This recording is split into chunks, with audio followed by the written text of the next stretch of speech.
Hello' বন্ধুহঁত, Zaman গোট ফাৰ্মৰ তৰফৰ পৰা সকলোকে স্বাগতম জনাইছোঁ। আজিৰ টপিকটো হ'ল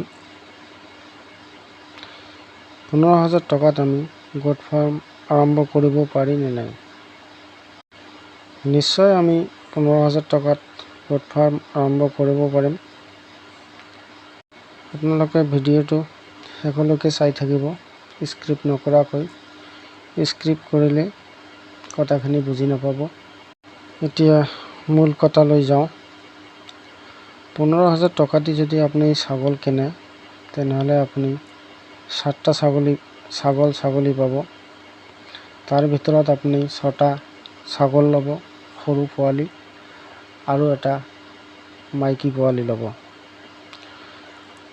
এই 6টা পোৱালি যে আপুনি ল'লে ছাগলৰ, এই 6টা পোৱালি আনি কেনে আপুনি খাচী কৰি দিব, আৰু মাইকী পোৱালি যিটো আছে সেইটোতো থাকিবই।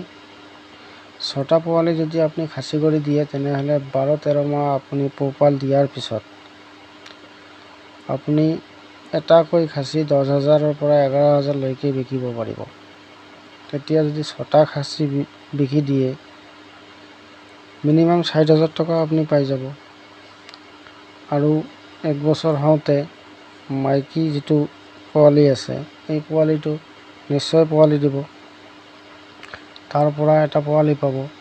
প্ৰথম অৱস্থাত এটাই দিয়ে বেছিভাগে, আৰু আপোনাৰ যদি নচিব ভাল হৈ থাকে বা আপোনাৰ কপাল ভাল হৈ থাকে, তেনেহ'লে কিন্তু 2টাও পাব পাৰে। 6টা ছাগল যে আপুনি খাচী ছাগল যে বিক্ৰী কৰিলে, তাত আপুনি 60,000 টকা পালে। 60,000 টকাৰ ভিতৰত যদি আপুনি 20,000 টকা ঘৰৰ কাৰণে ৰাখি দিয়ে, আৰু 40,000 টকা দি যদি কেনে আৰু ছাগলীৰ পোৱালি কিনি লৈ আহে, কিনি কেনে ঘৰত আনিলে, অনাৰ পিছত আকৌ তেনেকৈ খাচী কৰি দিলে, আৰু তাৰ ভিতৰত 2টা বা 3টা মাইকী ছাগলী আনিলে, মাইকী ছাগলী 3টাও ৰাখি দিলে। এনেকৈ যদি আপুনি কাম কৰি যায়, তেনেহ'লে নিশ্চয় আপুনি ভাল ফল পাব। 40,000 টকাত মিনিমাম যদি আপুনি কম ৰেটতো যদি কিনি লয়, বা অলপ যদি ৰেট বেছিও লাগি যায়, তথাপিও 18টা ছাগল, 17-18টা ছাগল কিনিব পাৰিব, ছাগলৰ পোৱালি। আৰু যিটো মাইকী ছাগলী আছে, তাৰ পৰা ধৰি লওক এটাই আপুনি পালে, তেনেহ'লে কেইটা হ'ল? 19টা ছাগলী আপোনাৰ হৈ গ'ল। 1 বছৰত আপুনি 19টা ছাগলী পালে। আপুনি যদি ভালকৈ ফাৰ্মখন চলাব খোজে, তেনেহ'লে কিন্তু 2টা টাইম আপোনাৰ ছাগলীৰ পিছনত দিব লাগিব। আপুনি যিমানেই বিজি নাথাকক কিয়, বেলেগ মানুহ দি কেনে ছাগলী ফাৰ্ম কেতিয়াও ছাকচেছ কৰিব নোৱাৰে। এইটো মোৰ অভিজ্ঞতাৰ ফলত কৈছোঁ।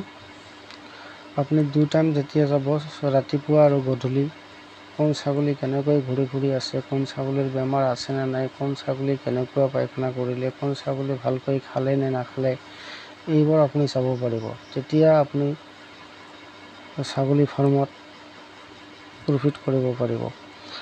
বেলেগ মানুহক দি কেনে যদি আপুনি ছাগলী ফাৰ্ম চলাব খোজে, সিহঁতে কিন্তু কোন ছাগলীৰ বেমাৰ হ'ল, কিবা হ'ল নহ'ল, কিবা পায়খানা কৰি আছে, কোনোবা ছাগলীৰ কৃমি হৈছে, এইবোৰ কিন্তু ইহঁতে বুজাৰ চেষ্টা নকৰিব।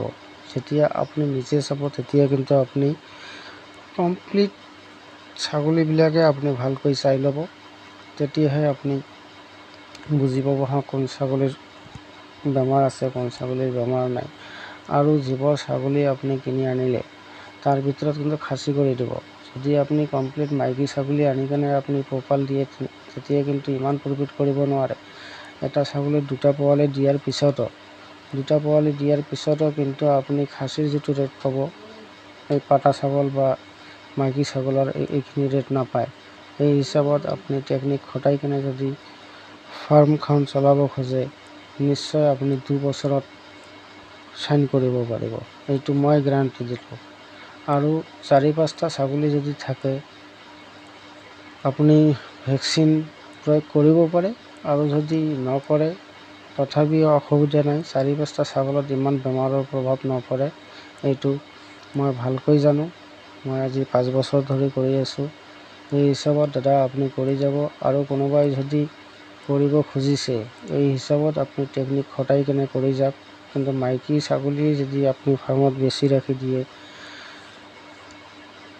আপুনি কিন্তু খাচী ছাগলতকৈ মাইকী ছাগলীত পুহি কেনে ইমান প্ৰফিট কৰিব নোৱাৰিব। তাৰ মাজত খাচী ছাগলীও ৰাখিব লাগিব।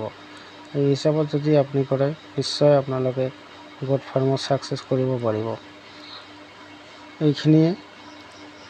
যদি মোৰ ভিডিঅ'টো ভাল লাগি থাকে তেনেহ'লে লাইক কৰিব। আৰু মোৰ চেনেলত যদি কোনোবাই নতুন দেখি আছে তেনেহ'লে সৰু ভাইটি হিচাপে মোৰ চেনেলটো ছাবস্ক্ৰাইব কৰিব। ধন্যবাদ। জয় আই অসম।